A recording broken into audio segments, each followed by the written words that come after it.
नमस्कार दोस्तों, स्वागत है आपका आरक्यू वर्ल्ड में।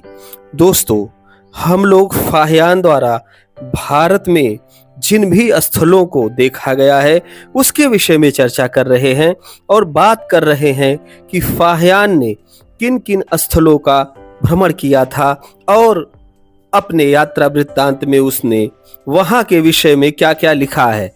इस क्रम में हम लोगों ने कई सारे वीडियोस देखे हैं और यह भी जानने का प्रयास किया है कि फाहियान जैसे चीनी यात्री के अंदर बुद्ध भूमि का परीक्षण करने की कितनी बड़ी लालसा थी, कितनी बड़ी उत्कंठा थी, जिससे प्रेरित होकर के वह धीरे धीरे करके बुद्ध भूमि की तरफ खिंचा चला आ रहा था और उसने यहाँ आकर के बहुत सारे स्थानों को देखा था। आज इसी कड़ी में हम लोग बात करेंगे कि आनंद को जो परिनिर्वाण है वह कहाँ प्राप्त हुआ। आनंद को निर्वाण प्राप्त होने को लेकर के अनेक प्रकार के मतभेद दिखाई देते हैं। कई जगहों पर आनंद के नाम पे स्तूप भी दिखाई देता है।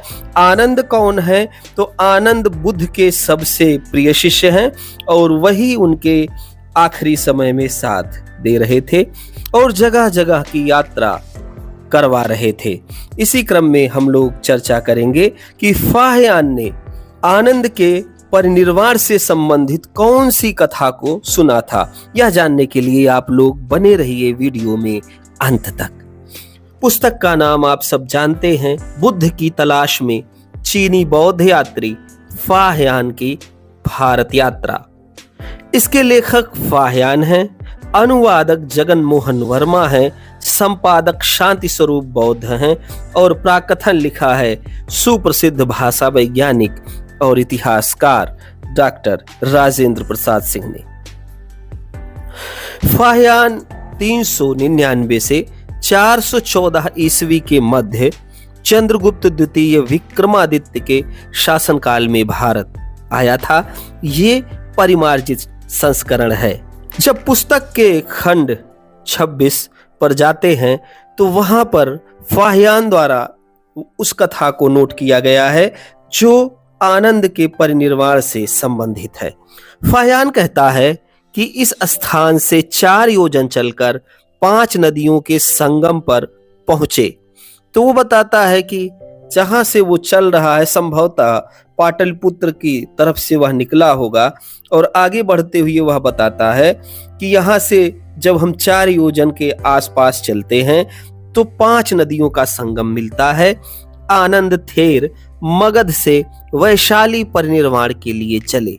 उसने यह कथा सुन रखी थी कि आनंद परिनिर्वाण लेने के लिए मगध क्षेत्र से यात्रा करते हुए वैशाली की तरफ जाते हैं। देवताओं ने अजात शत्रु को सूचना दी।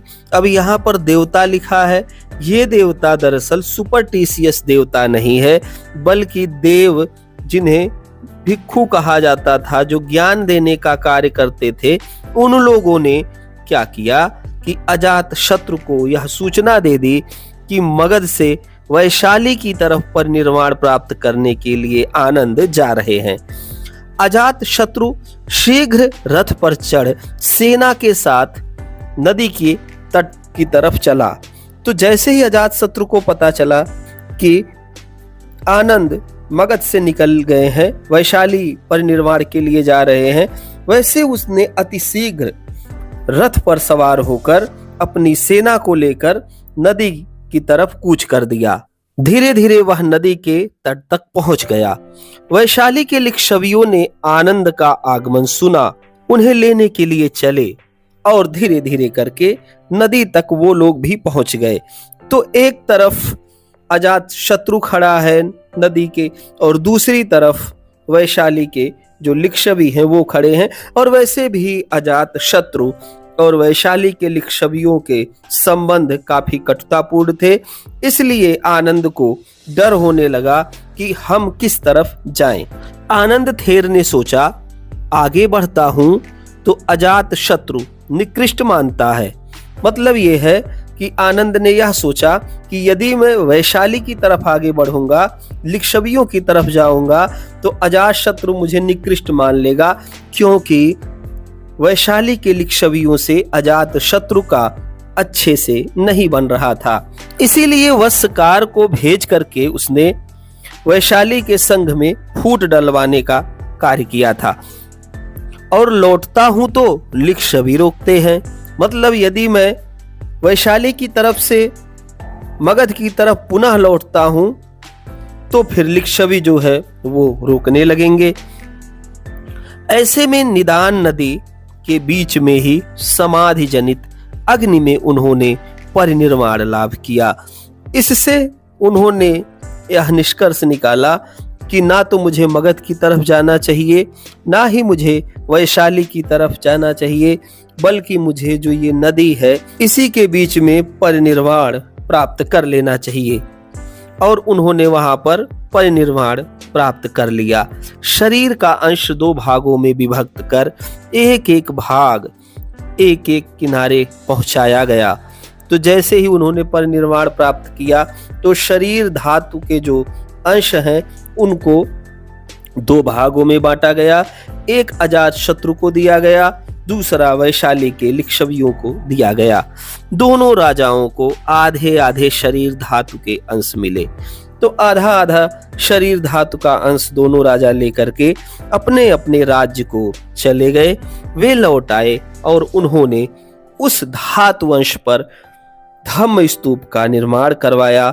इस तरीके से आनंद के द्वारा परिनिर्वाण प्राप्त करने की कथा का वर्णन फाह्यान अपने यात्रा वृत्तांत में करता है और बताता है कि कितने ज्यादा दयालु थे आनंद, जिन्होंने यह देखा कि मगध के शासक अजातशत्रु और वैशाली के लिच्छवियों के मध्य कटुता है, तो मैं किसी की तरफ ना जा करके नदी के बीच में ही निर्वाण को प्राप्त कर लेता हूं।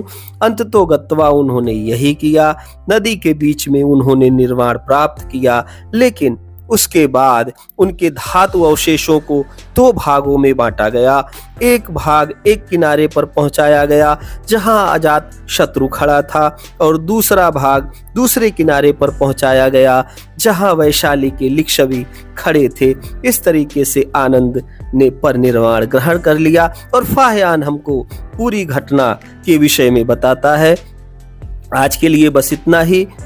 वीडियो कैसा लगा मुझे कमेंट करके अवश्य बताएं। वीडियो में अंत तक बने रहने के लिए आप सभी लोगों का बहुत बहुत धन्यवाद।